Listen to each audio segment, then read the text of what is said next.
नमस्ते। अच्छा, कभी अपनी हिंदी की किताब खोलकर ये सोचा है कि इसमें जो कहानियां और लेख हैं वो सिर्फ शब्द नहीं है। असल में ये उस समाज का आईना है जिसमें हम और आप रहते हैं।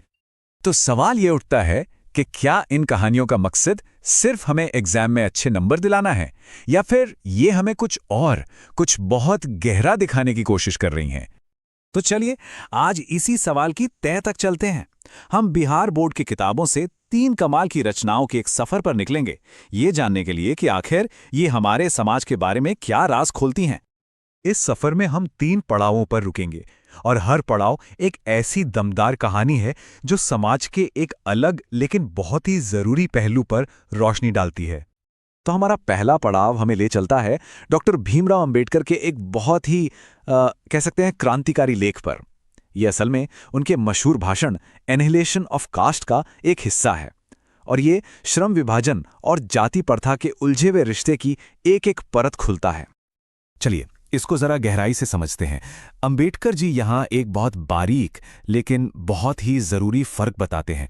वो कहते हैं कि देखो, किसी भी अच्छे समाज के लिए काम का बंटवारा यानी श्रम विभाजन तो जरूरी है, लेकिन भारत की जाति प्रथा सिर्फ काम नहीं बांटती, ये तो काम करने वालों को ही बांट देती है, मतलब श्रमिकों का विभाजन कर देती है। और ये विभाजन नेचुरल नहीं है, ये किसी की पसंद या टैलेंट पर आधारित नहीं है।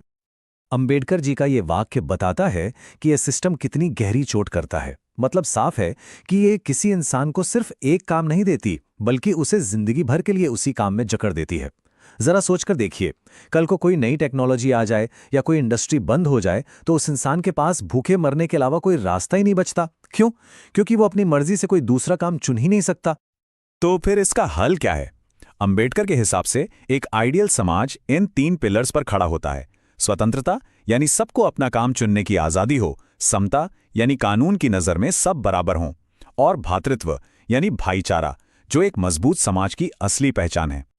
चलिए अब आगे बढ़ते हैं अपने सफर के दूसरे पड़ाव की तरफ, और यह है नलिन विलोचन शर्मा की कहानी विष के दांत। ये एक साइकोलॉजिकल कहानी है जो मिडिल क्लास के खोखलेपन, उसके दिखावे और अमीर गरीब के बीच के टकराव को बड़ी बेबाकी से दिखाती है। इस कहानी का जो दिल है ना, वो है महल और झोपड़ी के बीच की लड़ाई।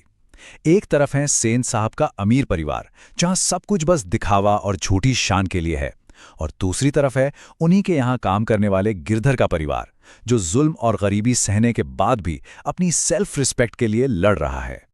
कहानी के जो कैरेक्टर्स हैं वो असल में हमारे समाज के ही अलग अलग चेहरे हैं। सेन साहब उस सोच को दिखाते हैं जो बाहर से तो बड़ी मॉडर्न लगती है, पर अंदर से खोखली है। उनका बेटा खोखा उस बिगड़े हुए अमीरजादे जैसा है जिसके लिए कोई रूल रेगुलेशन है ही नहीं, और वहीं गिरधर का बेटा मदन दबे कुचले लोगों के गुस्से और हिम्मत की आवाज बनकर उभरता है। और फिर आता है कहानी का वो हिस्सा जो सब कुछ बदल देता है, क्लाइमैक्स, जब मदन खोखा के घमंड और बदतमीजी से तंग आकर उसके 2 दांत तोड़ देता है। लेकिन ये सिर्फ 2 दांत नहीं हैं, ये अमीरी के वो जहरीले दांत हैं जो गरीबों को डसते हैं। मदन का ये एक थप्पड़ अन्याय के खिलाफ एक जबरदस्त बगावत है। और अब हम पहुंच चुके हैं अपने सफर के आखिरी लेकिन बहुत ही अहम पड़ाव पर। यह है अमरकांत की कहानी बहादुर। ये कहानी अमीर गरीब की लड़ाई से भी एक कदम आगे बढ़कर इंसानी भावनाओं और साइकोलॉजी की गहराइयों में उतरती है।